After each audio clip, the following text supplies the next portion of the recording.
मातंग समाजातील काही लोक म्हणतात की आमचे लेकरं नोकरीवर नाही आहे, आमचे लेकरं जॉबवर नाही आहे, आमचे लेकरं आर्थिकदृष्ट्या प्रगतीशील झालेले नाही आहे. या मेंढाळ लोकांना कोण सांगल की बाबासाहेब आंबेडकरांनी आरक्षण आर्थिक दृष्टी प्रगती होण्यासाठी दिलं नाही, या नोकरी मिळण्यासाठी दिलं नाही, या पैसा कमवण्यासाठी दिलं नाही.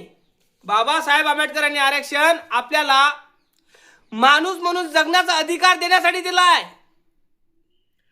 आर्थिक प्रगती होण्यासाठी दिलं नाही. माणूसाला जगण्याचा अधिकार मिळत नव्हता. मानसिकतेच्या गुलाम असलेला हा समाज याला जातीप्रथेच्या व्यवस्थेने एवढं मारलं होतं, गुलामगिरीत एवढं मारलं होतं, तो माणूस जमिनीचा हा उठत नव्हता आणि छातीने ताटमानेने चलत नव्हता. एवढे याच्यावर अत्याचार केले होते. म्हणून बाबासाहेब आंबेडकरांनी आपल्याला राजकारणात आरक्षण दिलं आहे, शिक्षणात आरक्षण दिलेलं आहे, नोकरीत आरक्षण दिलेलं आहे. पण काही लोकांनी ह्या गोष्टीचा वापर करून गैरवापर केलेला आहे. बाबासाहेब आंबेडकरांनी आरक्षण आपल्याला 59 जातीला सगळ्यांसाठी दिलेलं आहे, पण काही लोकांनी याचा गैरवापर केलेला आहे आणि ते पिढीवर वापर करून बाबासाहेब आंबेडकरांचं आरक्षणाचं शोषण करत आहे. हे तुम्हाला वाटत नाही काय? आपल्याला मानसिकतेचे गुलाम होतो आपण, आपल्याला जातीप्रथेच्या अवस्थेने आपल्याला नाकारलं होतं, मारलं होतं. त्या कारणामुळे बाबासाहेबांनी आपल्याला आरक्षण दिलं आणि आरक्षणाचा गैरफायदा काहीतरी वर्ग 59 जातीतील कितीतरी वर्ग घेऊन राहिलेले आहे. मी म्हणत नाही सगळे 59 जातीतील कितीतरी वर्ग म्हणजे 59 जातीतील जे लागलेले वर्ग आहे, आरक्षणाच्या भरोशा नोकरी करून राहिलेले आहे आणि क्लासमेट ऑफिसर आहे, क्लास 1 ऑफिसर आहे, तेच नोकऱ्या मिळवत आहे. आणि आपले लेकरं पोलीस भरती, आर्मी आणि चपराशीच्या मागे लागलेले आहे. का? कारण नेगेटिव्ह त्यांच्या डोक्यामध्ये भरलेला आहे की आता पोलीस भरतीशिवाय, चपराशीशिवाय, आर्मी भरतीशिवाय आपल्याला पर्याय नाही. कारण आपण तिथपर्यंत पोहोचू शकत नाही. कारण एज्युकेशन, नेटवर्क हे माहीत नाही. कारण तुम्हाला सांगतो, आरक्षणाच्या बलावर एक चांगल्या पदाची नोकरी मिळते ना, तेव्हा त्याला मान सन्मान तर मिळतेच मिळते, पैसा तर मिळतेच मिळते, पण त्याला एक नेटवर्क मिळते. ते म्हणजे आजूभोवताल कुठं काय चालू आहे हे सगळं त्याला माहित होते. एक नेटवर्क मिळाल्यावर काय होतं की त्याला कुठं काय जागा निघालेल्या आहे, एससीसाठी किती राखीव जागा आहे, हे सगळ्या गोष्टी त्याला माहित पडते. मग तो काय आपल्या लेकरांना मार्गदर्शन करतो, त्या पद्धतीचा त्याला अभ्यास करायला लावतो, त्या पद्धतीचा त्याला इंटरव्ह्यूचा अभ्यास करायला लावतो, त्याच पद्धतीच्या परीक्षेचा अभ्यास करायला लावतो. मग तेव्हा काय त्याचे लेकरं लागल्या जाते, म्हणजे त्याचे तिथे लेकरं लावतात. आणि आपले लेकरं पोलीस भरती, आर्मी आणि चपराशी 10 ते 20 जागा निघतात पोलीस भरतीच्या दरवर्षी म्हणा, 2 वर्षात, 3 वर्षानं. आणि 10 ते 15 वर्षापासून जे लोक पोलीस भरतीचा अभ्यास करतात, स्पर्धा परीक्षेचा अभ्यास करतात, कोणी केंद्राचा अभ्यास करतात, भरपूर असे लोक आहे अभ्यास करून राहिलेला आहे. जेव्हा त्यांचं वय वाढतं त्यांना चाहूल निर्माण होते. त्यांना असं वाटते सालं वय वाढून राहिलेलं आहे, अजून कायच्यात काहीच नाही, आपला बाप शेतकरी आहे, आपला बाप मजूर आहे, कर्ज काढून आपल्याला शिकून राहिलो आपण, बाहेर ठिकाणी आहे, कायच्यात काहीच नाही. कॉम्पिटिशन एवढं टफ झालं की बस रे बस. का टफ झालं? कारण इथं दादा बेरोजगारी वाढलेली आहे, त्या कारणामुळे टफ झालेला आहे. आता कॉम्पिटिशन टफ नाही का? कारण आपल्या लेकरांना जे पाहिजे शिक्षण ते मिळून राहिलं नाही, ज्या पदाला शिक्षण पाहिजे ते मिळून राहिलं नाही, कारण आपल्या तिथं मार्गदर्शन नाही आहे. हे मार्गदर्शन कोणापाशी आहे की जे अगोदर त्या पदावर पोहोचलेले आहे त्याचेच लेकरं तिथं लागून राहिले, कारण ते मार्गदर्शन देऊन राहिलेले आहे. त्या कारणामुळे त्याचे लेकरं पॉझिटिव्ह थिंकिंगनं काम करतात आणि तेच त्या पदावर चालले जातात. आणि नाहीतर ते पद विकल्या जातात. अशा पद्धतीचं कारस्थान होऊन राहिलेलं आहे. बाबासाहेबाचं आरक्षण हे सगळ्यांसाठी आहे. बाबासाहेबाचं आरक्षण हे कधी खतम होणार नाही. कोणाचा बाहेरचा लाल आलाय ते खतम करू शकणार पण नाही. कारण बाबासाहेब आंबेडकरांनी आरक्षण हे ऐऱ्या घराला तू घराला दिलं नाही. SC ST OBCंना दिलं, NTंना दिलं आहे. बाबासाहेबाच्या बोधच्या आदर करा, हे माझं मत आहे. आणि मातंग समाजाला असं वाटते आम्हाला नोकरीसाठी आरक्षण पाहिजे, आम्हाला वर्गीकरण केल्यावर आमचे लेकरं नोकरीवर लागणार. हे बैताळ तोंडे आहे, यांना समजून राहिलं नाही. हे बैताळ तोंडे आहे. मलाही सांगा झालंय वर्गीकरण तर बेरोजगारी खतम होणार नाही. आपल्याला बेरोजगारी खतम करायचं आरक्षण नाही. काही हरामखोर लोक आरक्षण खतम करायला निघाले, बेरोजगारी नाही. कळलं का? यांना असं वाटतं आरक्षण फक्त नोकरीसाठी असते, राजकारणासाठी असते. नाही. अरे बाबासाहेब आंबेडकरांनी आरक्षण आपल्याला 10 वेळा सांगत नाही, बसत नाही, नोकरीसाठी दिलं नाही. पण काही लोकांनी याचा गैरवापर केलेला आहे. बेरोजगारी मिटवायची आहे, आरक्षण नाही. तुम्ही तर आरक्षण मिटवायला निघाले हरामखोरांनो, तुम्ही आरक्षण मिटवायला निघाले. लोक तमाशा पाहून राहिले, लोक कमेंट करतात मला आणि म्हणतात आरक्षण खतम झालं पाहिजे, एससीचं आरक्षण खतम झालं पाहिजे. कोणाचा मायचाही लाल आला ना तर आरक्षण खतम करू शकत नाही. कोणाच्या बापाने दिलं नाही, तुझ्याही बापाने दिलं नाही. दादा बाबासाहेबांनी दिलेला आहे. माझ्या बापाच्या मुळं सगळेजण खाऊन राहिले, 2 टायमाचं खाऊन राहिले, 2 टायमाचं जगून राहिले. मोठ्या मोठ्या गाड्या आहे, बंगला. माया बापाच्या पुण्याच्या मुळं आहे, नाही तर नसता. हा माया बाप दाखवतो तुम्हाला, इसला माया बाप, हा माया बाप. माझ्या बापाच्या भरोश्यावर खाऊन राहिले तुम्ही, नाही तर तुमची औकात काय आहे? पण नाही, आजकाल लोकांच्या मनामध्ये आरक्षण फक्त नोकरी नोकरी नोकरी, आणि लोकांनी तेच घेऊन बसलेले आहे. आणि त्याने लोकांनी फायदा उचललेला आहे आरक्षणाचा. जे लोक आरक्षणाच्या बलावर चांगल्या पदावर घेतले आणि तिथं चांगल्या पगाराची नोकरी तर मिळाली, पण नेटवर्क मिळालं.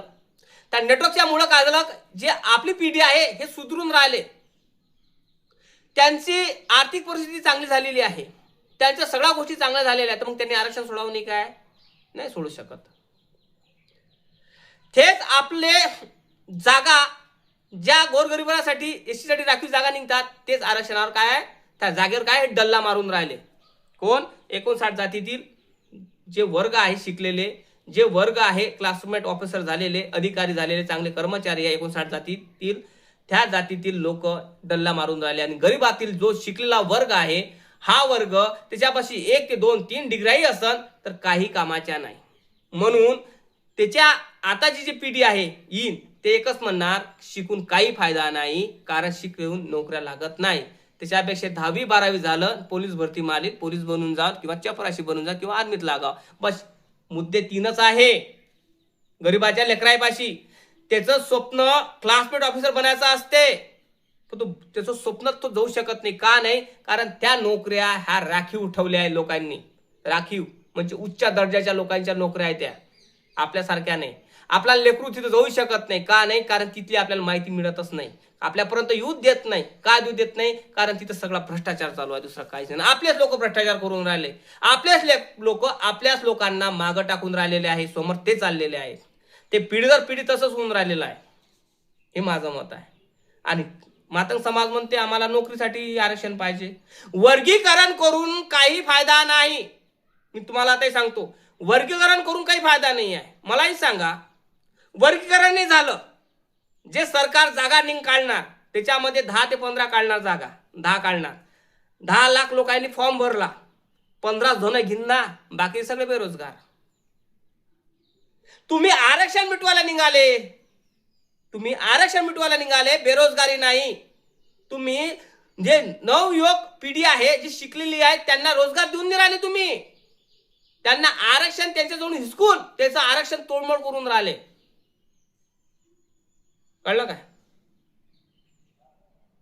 अरे आपल्याला ज्यानं आपलं आरक्षण खाल्लंय त्याला आपल्याला बोलायचं आहे, त्याच्याजवळून आरक्षण घ्यायचं नाही त्यांच्या तोंडातून. त्याला म्हणायचं आहे, दादा तुम्ही प्रगती केली आहे, आता तुमच्या लहान भावांना प्रगती करू द्या, असं म्हणा ना. जे लोक क्लासमेट ऑफिसर आहे त्यांचे वर्षानुवर्ष लेकरं लागले जातात, त्यांची पिढीवर पिढी आरक्षणाच्या बलावर नोकरी करून राहिलेली आहे, त्यांना आपल्याला स्व इच्छेने म्हणायचं आहे की तुमचं आरक्षण तुम्ही सोडून द्या. कारण काय होत आहे, ते लेकरं अभ्यास करून राहिलेले आहेत का, त्या लेवलचा अभ्यास करून राहिले आहे.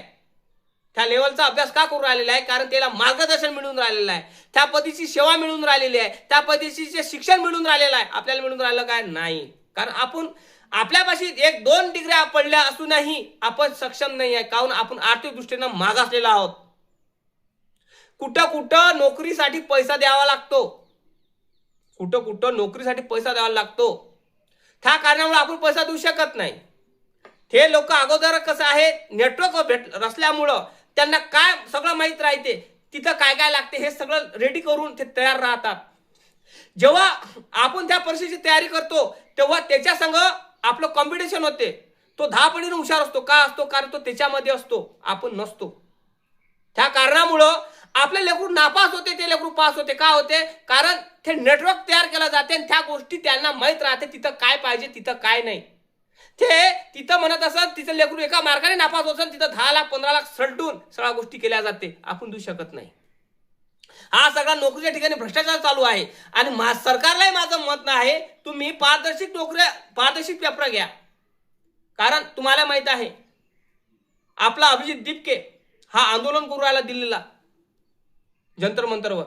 का नीटची परीक्षा फुटली म्हणून कितीतरी लेकरांना सुसाईड केली, विद्यार्थ्यांनी सुसाईड केली.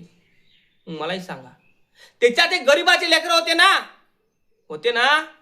मग माझं मत तेच आहे ना, आपल्याला बेरोजगारी खतम करायची आहे, सगळ्यांना आरक्षणाचा लाभ भेटला पाहिजे तसं करायचं आहे. तुम्ही आरक्षण मिटवण्याचा प्रयत्न करत आहे, आरक्षणात तोडफोड करण्याचा प्रयत्न करत आहे. बिन लाजा हो, लाजा वाटला पाहिजे तुम्हाला. तुमच्या लाजा गेल्या कुठं काय कुठं मला ठाऊक नाही. माता समाजाला त्याला भरडून अरे झगडे लावून राहिले ते दिसत नाही. आरक्षणाची तोडमोड करू नका. मी तुम्हाला सांगतो, वर्गीकरण केला नोकऱ्या लागत नाही. तुम्हाला आता सांगतो, 5 ते 6 मी काय सांगालो, 5 ते 10 जागा निघाल्या. त्याच्यामध्ये एससी साठी 5 ते 10 जागा निघाल्या. त्याच्यामध्ये तुम्हालाही सांगतो, सगळ्यां कॉम्पिटिशन वाढणारच आहे. हा, बुद्धी, लेखी, शारीरिक सगळ्या गोष्टी घेतल्या जाते, येत्या ना. जो खरा असा तो चालला जाईल. पण गोष्ट काय आहे, आरक्षण तुकडे कराल, कोणालाही हित होणार नाही. आणि तुम्हाला एकही सांगतो, याच्यामध्ये कोणालाही जास्त करून नोकऱ्या लागणार नाही, बेरोजगारी खतम होणार नाही. 15 जागा निघाल्या राज्य सरकारच्या, केंद्रातल्या 15, तर 15 लागल्या जाईल ना, का 15,000 लागल्या जाईल. एससी साठी 15 राखीव जागा असेल तर 15 धरावं लागेल ना, का 15,000 लागला जाईल. मला सांगा, नाही ना.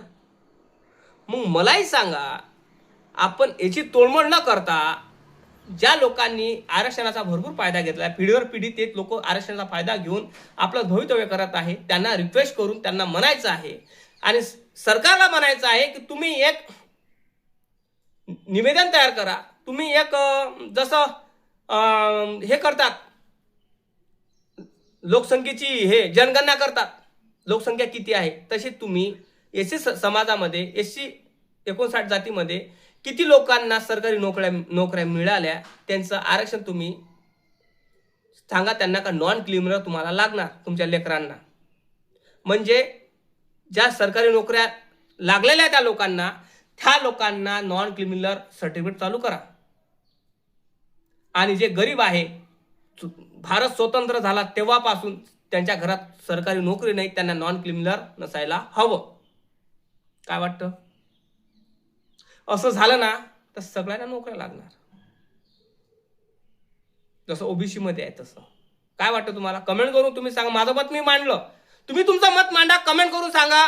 कारण इथं शोषित पीडित निगडीत शिकलेला विद्यार्थी आहे, हा विद्यार्थी सुसाईड करून राहिलेला आहे आणि हा विद्यार्थ्याला जॉबची गरज आहे आणि त्याचं वय वाढत चाललं. तो स्पर्धा परीक्षा देऊ थकला बिचारा आणि एक काम करू राहिला, एका प्रायव्हेट कंपनीत, खाजगी कंपनीत काम करू राहिला आणि स्वतःचे जीवन काय करू राहिला, जगून राहिला.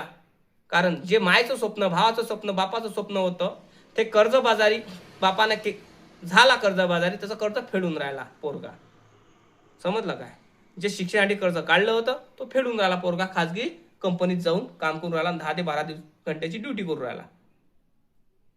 काय म्हणणार तुम्ही? तुमचं पण लेकराची डिग्री असेल, तुमच्या पण लेकरू शिकायला तडपडत असेल, तुमचं पण लेकराला वाटत असेल मला पण ह्या पद्धतीची नोकरी लागली पाहिजे. वाटते ना तुम्हाला? मग याच्यात तरतुदी केल्याशिवाय होत नाही. वर्गीकरण करणं हे महत्वाचं नाही आहे. यानं रोजगारी मिटणार नाही. माता समाजाला माझं एकच म्हणणं आहे, तुमचे लेकरं नोकरीला लागणार नाही आहे वर्गीकरण करून. लक्षात ठेवा. कळलं काय? ह्या लोकांना माझं एकच म्हणणं आहे, वर्गीकरण हे महत्वाचं नाही आहे. आपल्याला बेरोजगारी, आपल्या लेकरांना नोकरी लागली पाहिजे, त्यासाठी तुम्हाला हल काढावा लागणार आणि सरकारला निवेदन करा. कळलं काय? जय भीम, जय शिवराय, जय जवान, जय किसान, जय संविधान, जय माता जिजाऊ, जय माता रमाई.